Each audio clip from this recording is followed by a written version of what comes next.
Hello student, मैं निर्भय village scholar YouTube channel में आपका मोस्ट वेलकम करता हूं। आज हम लोग इस सीरीज में, आपको पता है कि इस सीरीज में हम लोग डेली अच्छे क्वेश्चन जो आपके द्वारा टेलीग्राम ग्रुप में भेजा जाता है उसका सॉल्यूशन करते हैं। और ये सेशन आपके लिए सबसे ज्यादा इंपॉर्टेंट है, क्योंकि आप तो पढ़ते हैं, अपने से क्वेश्चन सॉल्व करते हैं, लेकिन वो क्वेश्चन आपको जरूर करना चाहिए जो आपसे जिसका सॉल्यूशन नहीं होता है। क्योंकि अगर आप 4 क्वेश्चन भी करते हैं, 5 क्वेश्चन भी करते हैं, तो वो 4 क्वेश्चन आपके दिमाग में नया चीज चल गया, वो 4 चीज नया सीख लिया आप। तो ये चैनल आप ये सेशन आप देखना ना भूले।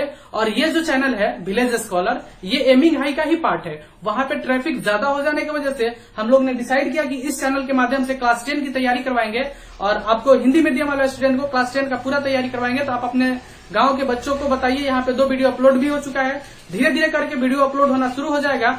थोड़ा सा अभी ये पॉलिटेक्निक वाले का भीड़ चल रहा है, इसकी वजह से। तो चलिए देर न करते हुए वीडियो को शुरू करते हैं। और आप खूब ज्यादा से ज्यादा क्वेश्चन टेलीग्राम ग्रुप में भेजिए, ताकि आपको ज्यादा से ज्यादा चीजें सीखने को मिले। और आप क्वेश्चंस को आप कैसे भेजना है, ऑप्शंस के साथ भेजना है। उस तरह से आप अगर भेजेंगे तो आपको ज्यादा सहूलियत होगा, ताकि आप भी समझ पाएंगे कि इसका कौन सा आंसर है। चलिए शुरू करते हैं। देखिए पहला क्वेश्चन क्या है। ये पहला क्वेश्चन भेजा गया था एक बच्चे के द्वारा, बहुत पहले ही भेजा गया था। उसका सॉल्यूशन मैं नहीं कर पाया था टाइम नहीं होने की वजह से। ये क्वेश्चन है कि बिंदु 3,2 3-2 और 3,5 संरेख है। कहने का मतलब कह रहा है पॉइंट 3-3,2 और 3,5 इज कोलिनियर विथ। कह रहा है कि ये बिंदु, 2 बिंदु दिया गया है। क्वेश्चन कह रहा है कि ये बिंदु -3,5 है और एक बिंदु क्या है 3,5 है। तो पूछ रहा है कि ये बिंदु, ये तो दोनों एक लाइन पे है, ये बोल रहा है दोनों एक लाइन पे है। एक और तीसरा बिंदु कौन सा है इसमें से? ये है कि ये है कि ये है कि ये है कि जो इसके साथ कोलिनियर है, एक ही लाइन में है, मतलब कि वो भी बिंदु इसी लाइन पे पड़ रहा है। इस तरह का क्वेश्चन आपको बनाना है। इस तरह का क्वेश्चन आप 2 कॉन्सेप्ट से बना सकते हैं। एक तो एरिया निकाल के और उसका त्रिभुज का एरिया, मतलब ट्रायंगल का एरिया निकाल के अगर 0 कर देंगे तो भी अगर उस तरह से होगा तो पॉइंट कोलिनियर हो जाएगा। लेकिन यहाँ पे 3 पॉइंट नहीं दिया गया है, 2 ही पॉइंट दिया गया है। और अगर उस मेथड से आप करने जाएंगे तो आपको बहुत ज्यादा टाइम लग जाएगा। तो मैं बताता हूँ कि आपको किस मेथड से करना है।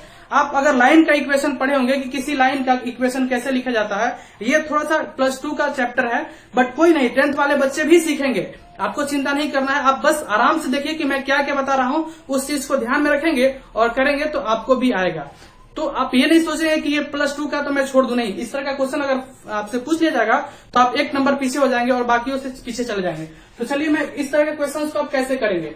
देखिए सबसे पहले क्या, अगर 2 पॉइंट दे दिया गया तो 2 पॉइंट से इससे एक इक्वेशन, इस 2 पॉइंट से लाइन का इक्वेशन लिख लेंगे। लाइन का इक्वेशन लिखने के बाद उस लाइन, इसमें से सबको किसी ने उस लाइन पे रखेंगे। तो अगर उस लाइन पे अगर होगा, तीनों एक लाइन पे होगा तो उस लाइन को सेटिस्फाई करेगा, मतलब कि LHS = RHS आ जाएगा। तो चलिए सबसे पहले 2 पॉइंट अगर आपको दिया गया है तो लाइन का इक्वेशन निकालने का तरीका क्या है। देखिए कोई भी 2 पॉइंट दे दिया गया है तो आप उसको लाइन का इक्वेशन निकालने के लिए आपका फॉर्मूला होता है y -y1 equals to m into x - x1। आप टेंशन ना लीजिए, ये लाइन लिखने का इक्वेशन है। मैं सब करके एक एक करके बता दे रहा हूँ आपको क्या क्या है। आप चुटकियों में इसका इक्वेशन लिख लेंगे। ये आप ध्यान रखेंगे, y - y1 equals to m into x - x1। अब ये m क्या है? m क्या है? स्लोप है, SLOP। स्लोप इसको हिंदी में ढलान बोलते हैं, ढलान, ठीक है, इसको हिंदी में ढलान बोलते हैं। तो ढलान कैसे निकालते हैं? m का फॉर्मूला क्या है? m इक्वल्स टू, आपको कोई फॉर्मूला नहीं याद रखना, आप ध्यान रखिए। मैं क्या जो बस फॉर्मूला लिख देता हूँ, y2 - y1 upon x2 - x1। अब देखिए आपको इस 2 पॉइंट से अगर लिखना है इक्वेशन लाइन का, तो क्या है y2। देखिए ये मान लीजिए किसी को 1 किसी को 2 मान सकते हैं। मैं इसको 1 मान लिया, इसको 2 मान लिया, तो ये जो क्या हो गया, ये x1 हो गया। ये क्या हो गया? ये आपको पता है ना, जो पहले आता है वो x होता है, जो बाद में आता है y हो गया। तो ये y1 हो गया। ये क्या हो गया? x2 हो गया। ये क्या हो गया? y2 हो गया। 1 पे था तो 1 लिख दिए, 1 पे था तो 1 लिख दिए, एक पहले आता x लिख दिए, बाद में आता y लिख दिए, 2 पे था तो 2 लिख दिए, x2 और y2। क्लियर है? तो आपको सबसे पहले स्लोप निकालना है। तो स्लोप निकालने के लिए क्या मैं बताया हूँ कि y2 - y1, मतलब कि इस y में से दूसरे वाले में से पहले y को घटा दीजिए। मतलब कि यहाँ पे कुछ गलत दिखाया गया क्या? 3,2 है ये। तो दूसरा वाला y क्या है? 5 माइनस पहला वाला y क्या है? 2 डिवाइडेड बाई दूसरा वाला x क्या है? 3 माइनस पहला वाला x क्या है? -3। देखिए -3 क्या हो जाएगा, +3 हो जाएगा, तो ये +3 हो जाएगा। तो ये क्या हो जाएगा, 3/6 इक्वल्स टू क्या हो जाएगा, 1/2। ये आपका आ गया स्लोप 1/2। जब स्लोप 1/2 हो गया तो आप इजिली निकाल लेंगे। ये इतना आप नोट कर लीजिए, यहाँ पे जगह इधर क्वेश्चन लिखा हूँ, जगह कम है, इतना आप लिख लिया। तो जब स्लोप आ गया तो अब आपको इसका इक्वेशन लिखना है। तो सबसे पहले कुछ नहीं, इक्वेशन लिखने से पहले यहाँ पे y लिख देना है, माइनस y1 कौन सा होगा, ये वाला पॉइंट y1 होगा, क्योंकि 1 वाला तो ये है। तो y1 के जगह पे क्या लिखेंगे, 2 इक्वल्स टू m के जगह पे क्या आ गया, 1/2 into x minus x1। x क्या है, x तो x रख देंगे, x1 क्या है, x माइनस x1। x1 क्या है, -3। तो -3 -3 और -3 पहले से था -3, तो क्या हो जाएगा, +3। तो डायरेक्ट लिख दे x + 3। ये हो गया आपका, ये हो गया आपके लाइन का इक्वेशन। ये जब लाइन का इक्वेशन हो गया, ठीक है, तो अब इस इक्वेशन में अगर ये अब पता करना है कि कौन सा इसमें से पॉइंट इस लाइन पे लाई कर रहा है, तो कुछ नहीं करना है, इसके एक एक ऑप्शन को इस पे रख के रखो, इस लाइन पे रखोगे। ये x का वैल्यू, ये x की जगह पे 0, y की जगह पे 7/2, x की जगह पे 1, y की जगह पे 1, तो रखेंगे तो जिधर भी LHS इक्वल टू RHS आ जाएगा तो वही उस लाइन का क्या हो जाएगा, लाइन को उस लाइन पे के साथ कोलिनियर होगा, मतलब सरेक होगा। चलिए इतना आप लिख लिया है, मैं इसको दिखाता हूं आपको कि कैसे होगा। ये क्या हो गया, ये मिटा दूं, आप नोट कर लीजिएगा, जगह का कमी होने के कारण आपको मिटाना पड़ रही है।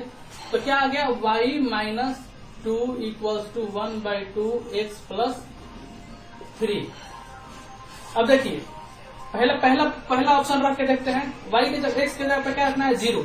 यहाँ पे y की जगह पे क्या लिखना है, 7/2।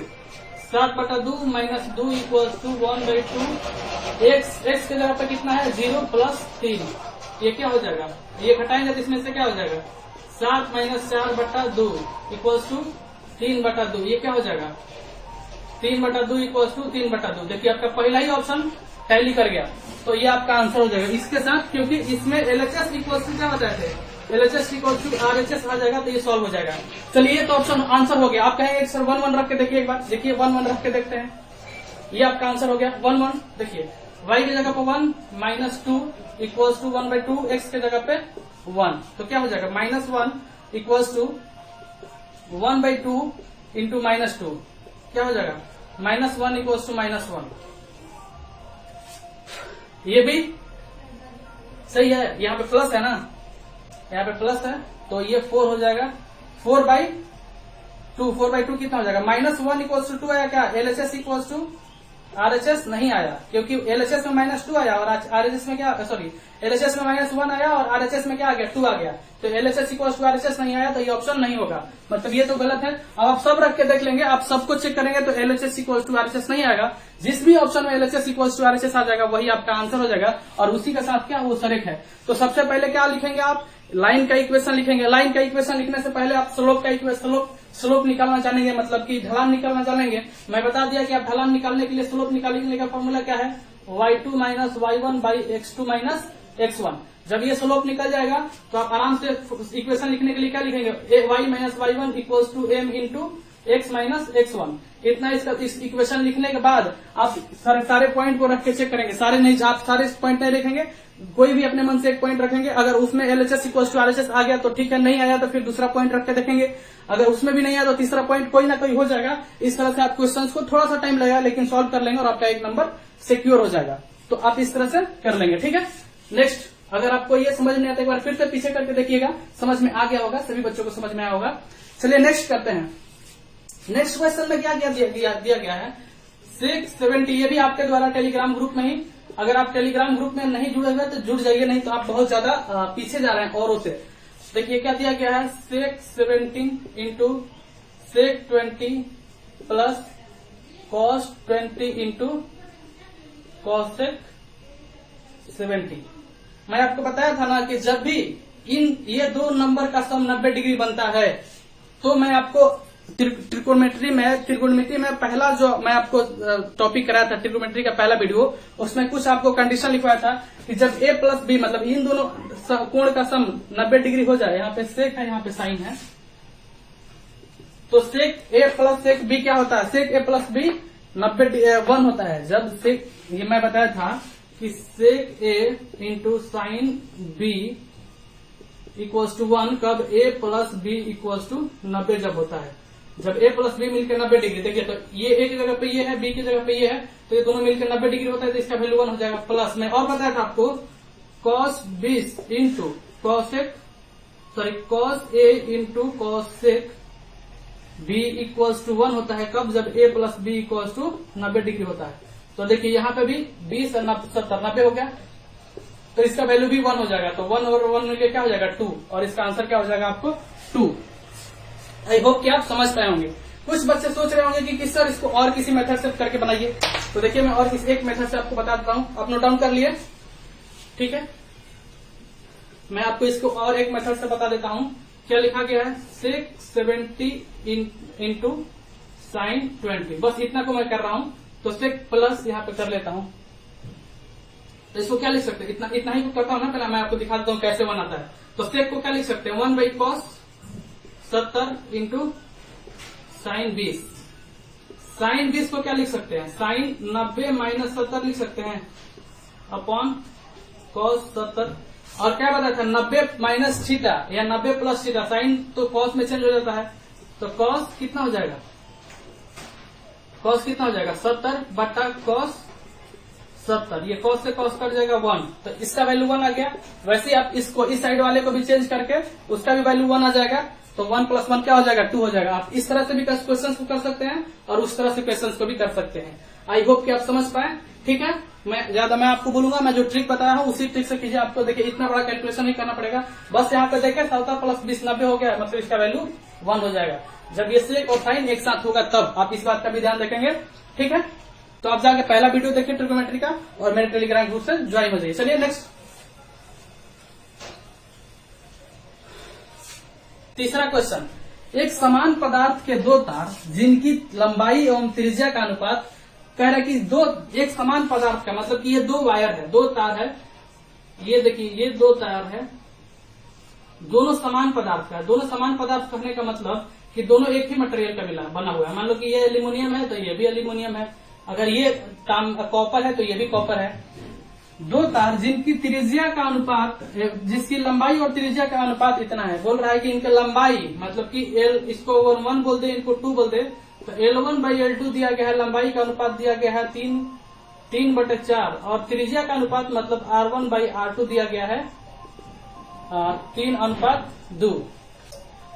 वो 12 वोल्ट के बैटरी से जोड़ा जाता है। ये दोनों को किसी 12 वोल्ट के बैटरी, तो ये दोनों का लेंथ दे दिया, लेंथ का रेशियो अनुपात दे दिया, और रेडियस का अनुपात मतलब त्रिज्या का अनुपात दे दिया गया, और बैटरी बोल दिया 12 वोल्ट का है। तो पूछ रहे आपसे कि विद्युत धारा का अनुपात क्या होगा। इंग्लिश में मैं बोल दूं कि 2 wire of equal materials having the ratio of their length and their radius is 3:4 and 3:2. If both the wire is connected with 12 volt battery, then find the ratio of their current. Find the ratio of their current. ठीक है, तो आप कैसे निकालेंगे current का ratio. Current equal to क्या होता है, I इक्वल टू क्या होता है V बाई R। अगर आपको करंट का रेशियो निकालना है तो आपको I करंट का वैल्यू क्या जानते हैं, करंट इक्वल टू क्या होता है V बाई R, मतलब वोल्टेज बाई क्या है, ये R क्या है रेसिस्टेंस। अब देख रहे हैं क्या कि ये जो करंट है वोल्टेज पे डिपेंड कर रहा है और रेसिस्टेंस पे डिपेंड कर रहा है, और वोल्टेज देख रहे हैं दोनों के लिए तो फिक्स है 12 वोल्ट ही है। तो कहीं ना कहीं करंट का रेशियो किस रेशियो पे डिपेंड करेगा, ये रेडियस के रेसिस्टेंस के रेशियो पे, रेसिस्टेंस के रेशियो पे। रेसिस्टेंस का रेशियो क्या हो जाता है, अब आप क्या देखिएगा, ये इस पे डिपेंड करेगा, मतलब कि I क्या है इनवर्सली प्रोपोर्शनल टू R, मतलब कि R बढ़ेगा तो I क्या होगा घटेगा। अब देखना पड़ेगा तो R को घटाना है बढ़ाना है, तो सबसे पहले देखना है कि तो रेसिस्टेंस का तो आपको क्या दे दिया गया, रेसिस्टेंस तो है नहीं, रेडियस का दिया है रेशियो। अब देखना पड़ेगा आपको रेसिस्टेंस किस बात पे डिपेंड करता है। अगर आप मेरे करंट वाला वीडियो नहीं देखे हैं, करंट इलेक्ट्रिसिटी वाला, तो aiming high Hindi YouTube channel पे जाके वहां पे देखिए, वहां पे आपके लिए वो वीडियो डाला गया है। तो R इक्वल टू क्या होता है रो L बाई ए। रो क्या है, पदार्थ बोल रहा है कि पदार्थ सेम है तो रो तो सेम हो जाएगा। L बाई ए, L क्या है लेंथ है और ए क्या है एरिया है। तो आप क्या देख लिया, रेसिस्टेंस किस बात पे डिपेंड करता है, लंबाई पे और एरिया पे। और R equal to L, area किस पे डिपेंड करता है, पाई R स्क्वायर, त्रिज्या पे डिपेंड कर रहा है। तो आप क्या देख रहे हैं, आप यहां से देख रहे हैं कि अगर रेडियस बढ़ेगा, ये रेसिस्टेंस बढ़ेगा, तो इसका क्या होगा, करंट घटेगा। तो अगर आप रेसिस्टेंस का रेशियो निकाल लेंगे और उल्टा कर देंगे तो वही करंट का रेशियो होगा, क्योंकि उसका उल्टा है। तो आप रेसिस्टेंस का रेशियो निकाल लीजिए। पहले रेसिस्टेंस का रेशियो क्या हो जाएगा, मान लीजिए R1 by R2 equals to, ये दोनों का रेशियो L1, ये पाई तो फिक्स है, पाई को हटा दीजिए, L1 बाई R1 का square by L2 by R2 का स्क्वायर, क्योंकि R क्या है, रेडियस है यहाँ पे। तो अब क्या लिखेंगे, L पहले तो क्या लिखेंगे, L1 बाई R1 का स्क्वायर इंटू R2 का स्क्वायर बाई L2, क्योंकि ये भागा में होता है तो ये उल्टा हो जाता है। मैं ऊपर लिख दूं। अब यहां से आप क्या देख रहे हैं, L1 बाई L2 हो जाएगा ये R2 बाई R1। मैं यहां पे लिख दूं, ये मिटा के यहां पे लिख रहा हूं, यहां पे लिख दो। यहां पे ये R1 by R2 equals to क्या हो जाएगा, L1 by L2 into R2 by R1 का होल स्क्वायर। अब देखिए L1 बाई L2 क्या दिया गया है, 3/4, 3/4 इंटू R1 बाई R2 क्या दिया गया है, 3/2। ये R1 बाई R2 दिया गया है, हमको R2 बाई R1 लिखना है, तो क्या लिख देंगे, 2/3। यहाँ पे R1 बाई R2 दिया गया, वहां पे R2 बाई R1, तो उल्टा कर देंगे ना, तो 2/3, तो 3/4 इंटू 4 यहाँ पे स्क्वायर है 4/9। ये कितना होगा, 3 से 3 कट जाएगा, 4 से 4 कट जाएगा, क्या हो जाएगा, 1/3 हो जाएगा। ये 1/3 किसका अनुपात आ गया, ये इसके रेसिस्टेंस का अनुपात आ गया, ये रेसिस्टेंस का अनुपात आ गया। तो आप क्या देख रहे हैं, रेसिस्टेंस का अनुपात करंट के अनुपात का उल्टा है। तो जब करंट का अनुपात पूछेगा I1 बाई I2, तो इसको क्या करेंगे, इसका उल्टा कर देंगे, तो 3:1, मतलब 3:1 आपका आंसर हो जाएगा। आई होप कि आप समझ पाएंगे होंगे। सबसे पहले आपको करंट का अनुपात पूछा है, तो करंट किस बात पे, रेसिस्टेंस पे डिपेंड करता है। रेसिस्टेंस मतलब कि इसको प्रतिरोध पे डिपेंड करता है। प्रतिरोध का फॉर्मूला क्या होता है, R equals to rho L by A। L पे L और एरिया का, एरिया क्या होता है, पाई R स्क्वायर, की लेंथ और एरिया का अनुपात दिया गया है। तो अब आप यहाँ से L1 बाई L2 दोनों को डिवाइड करेंगे, R1 by R2 equals to क्या हो जाएगा, R1 बाई R2 का रेशियो निकालना है, पहले का दूसरे से रेशियो निकालना है। तो R1 बाई R2 करेंगे तो क्या हो जाएगा, L1 बाई R1 का square divided by L2 by R2 का। जब आप इसको यहाँ पे, ये बड़ा वाला ये है, तो ये भागा में, तो ये ऊपर चल जाएगा, R2 ऊपर चल जाएगा, L2 नीचे आ जाएगा। तो ये दोनों को एक साथ लेंगे, तो L1 by L2 equals to R2 by R1 का स्क्वायर, और यहाँ पे ये दिया गया 3/4, ये देगा 2/3। जब आप इसको सॉल्व करेंगे 1:3 आ जाएगा। ये रेसिस्टेंस का रेशियो है। आपसे पूछा है करंट का, धारा का रेशियो पूछा है, तो आप क्या देखा यहाँ से कि करंट का रेशियो और रेसिस्टेंस का रेशियो व्युत कर्मानुपाती में है, एक दूसरे के इनवर्सली प्रोपोर्शनल है। तो यहाँ पे ये क्या हो जाएगा, 3:1। आई होप कि आप समझ पाए होंगे। ठीक है, आप इसको नोट डाउन कर ले। एक लास्ट क्वेश्चन है, मैं बता दूं,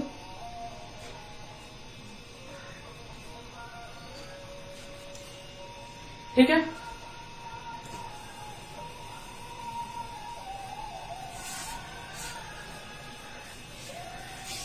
एक लास्ट क्वेश्चन है, आपको लिखा गया है कि एक विद्युत हीटर को 1 किलोवाट दर्शाया गया। कह रहा है कि ये कोई एक विद्युत हीटर है, ये कोई एक विद्युत हीटर है, इसमें लिखा गया है 1 किलोवाट। ठीक है, इसमें लिखा गया 1 किलोवाट। तो उसको प्रति घंटा उत्पादन, उसमें ये प्रति घंटा जो हीट निकल रहा है, ये जो प्रति घंटा इससे हीट निकल रहा है, तो हीट निकल रहा है, तो पूछ रहा है कि वो कितना हीट निकलेगा। तो आपको पता है कि हीट क्या है, एक ऊर्जा है। ऊर्जा है मतलब क्या है, एनर्जी है, ENEA। हीट क्या है, एक एनर्जी है, ऊर्जा है। ठीक है, हीट क्या है, ऊर्जा है। तो किसी भी चीज का ऊर्जा निकालने के लिए मैं आपको क्या बताया था, ऊर्जा, एनर्जी इक्वल्स टू, ये जो किलोवाट क्या दिया गया, पावर दिया गया, आपको पावर दिया गया है, शक्ति दिया गया है। अगर शक्ति को टाइम से गुना कर देंगे, शक्ति को समय से गुना कर देंगे, तो आपको ऊर्जा निकल जाएगा। तो energy equals to power into time, power into time. तो पावर कितना दिया गया है, 1 किलोवाट दिया गया है। 1 किलोवाट मतलब कि 1000 वाट, 1000 वाट गुने टाइम कितना दिया गया है, 1 घंटा दिया गया, बोल रहे हैं प्रति घंटा। तो 1 घंटा का, घंटा जो है, आवर जो है, वो ऐसा यूनिट नहीं है। तो घंटा को ऐसा यूनिट में बदलने के लिए 1 घंटा में कितना सेकंड होता है, 1 आवर इक्वल्स टू 3600 सेकंड होता है, 3600 सेकंड। आपका पहले इसका ऑप्शन लिख दूं मैं। पहला ऑप्शन था 1000 किलो, 1000 जूल। दूसरा ऑप्शन था 360 जूल, 3600 जूल। तीसरा ऑप्शन था 3600 गुने 1000 के पावर 3 जूल। और चौथा था 60 जूल, इसमें सबको ऑप्शन देना था। तो ठीक है, तो ये 1000 वाट हो गया, इनटू ये टाइम कितना हो जाएगा 3600 सेकंड, 3600 मल्टीप्लाई हो जाएगा।